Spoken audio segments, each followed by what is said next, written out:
साल था 1975। देश पर इमरजेंसी का साया था। सरकार की इजाजत के बिना पत्ता भी नहीं हिलता था। लेकिन इस दौर की सबसे डरावनी याद है जबरन नसबंदी। पुलिस और अधिकारी गांवों कस्बों से लोगों को पकड़ पकड़ कर ले जाते थे और उनकी नसबंदी करा दी जाती थी। क्यों? क्योंकि सरकार की नींद उड़ी हुई थी। उसे डर था कि भारत की आबादी अगर इसी रफ्तार से बढ़ती रही तो देश गरीबी और भुखमरी में डूब जाएगा। और डर वाजिब भी था।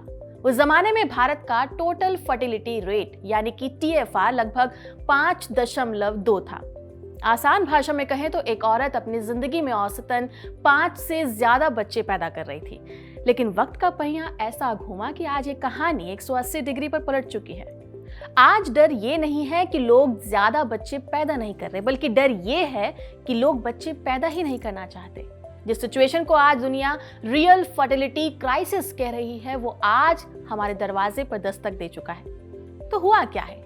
जो देश कल तक आबादी रोकने के लिए परेशान था, वो आज बच्चों की किलकारियों को तरसने के कगार पर क्यों आ गया है?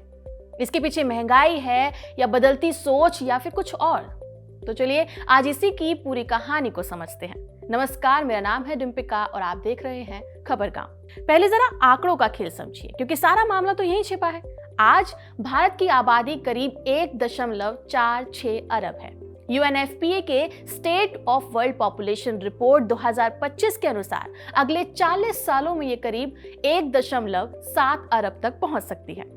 हम चीन को पीछे छोड़कर दुनिया के सबसे ज्यादा आबादी वाले देश बन चुके हैं। और ये सुनकर लगता होगा कि अरे आबादी तो अब भी बढ़ रही है ना, फिर चिंता किस बात की?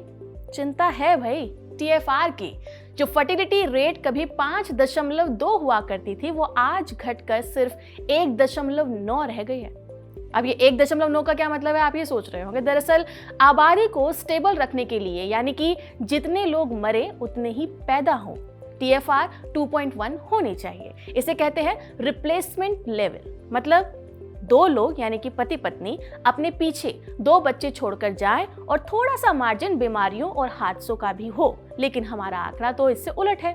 1.9 यानी कि हम रिप्लेसमेंट लेवल से नीचे चले गए हैं। यानी हम उस मोड़ पर आ गए हैं जहां से जापान, जर्मनी, दक्षिण कोरिया और हमारे पड़ोसी देश चीन वाली सड़क शुरू होती है।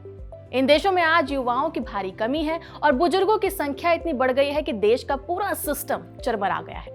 तो सवाल उठता है कि आखिर ऐसा हो क्यों रहा है? क्यों आज के कपल्स कम बच्चे या फिर एक ही बच्चा क्यों चाहते हैं? सबसे बड़ी वजह है जेब पर असर।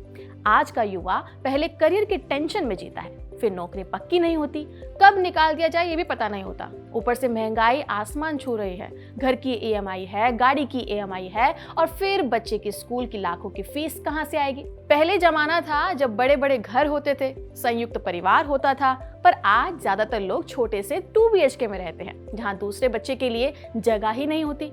ऊपर से दादा दादी, नाना नानी का सपोर्ट भी नहीं है। ऐसे में कपल सोचते हैं कि अगर हम अपने बच्चों को एक अच्छी जिंदगी नहीं दे सकते तो उसे इस दुनिया में लाने का क्या फायदा है? खैर, सिर्फ पैसा ही सब कुछ नहीं है, हमारा समाज भी बदल रहा है। आज की औरतें पढ़ लिख कर अपने पैरों पर खड़ी हो रही हैं। इस पूरी कहानी में सबसे ज्यादा बोझ अगर किसी पर है तो वो है औरतों पर। उन पर सुपर वुमेन बनने का प्रेशर है। ऑफिस में बॉस को भी खुश रखना है और घर पर परिवार वालों को भी। बच्चे की पूरी जिम्मेदारी मानो अकेले उसी पर ही है। पुरुषों से सहयोग मिलता है लेकिन बराबरी का नहीं। ऊपर से ज्यादातर कंपनियों में काम करने वाली महिलाओं के पास ना तो ढंग की पेड पेरेंटल लीव है और ना ही बच्चों की देखभाल करने के लिए अच्छी सुविधाएं। ऐसे में कई औरतें करियर और परिवार में से किसी एक को ही चुनने पर मजबूर हो जाती हैं। एक और कड़वी सच्चाई है जो तेजी से हमारे सामने आ रही है और वो है इनफर्टिलिटी यानी कि बांझपन। आज की भागदौड़ भरी जिंदगी में स्ट्रेस और देर से होती शादियां, ये सब मिलकर शरीर पर अपना असर दिखा रही हैं। पढ़ाई और करियर बनाने के चक्कर में शादी की उम्र खिसककर 28 से 30 साल हो गई है। इससे महिलाओं की बच्चा पैदा करने की जो बायोलॉजिकल क्लॉक है वो आगे बढ़ जाती है और कंसीव करने में दिक्कतें आती हैं। हाँ, आज IVF जैसी तकनीकें मौजूद है, लेकिन ये इतनी महंगी हैं कि आम आदमी के लिए ये सपना ही है। ऊपर से इसका सक्सेस रेट भी 100% नहीं है। तो देखा जाए तो कहानी साफ है।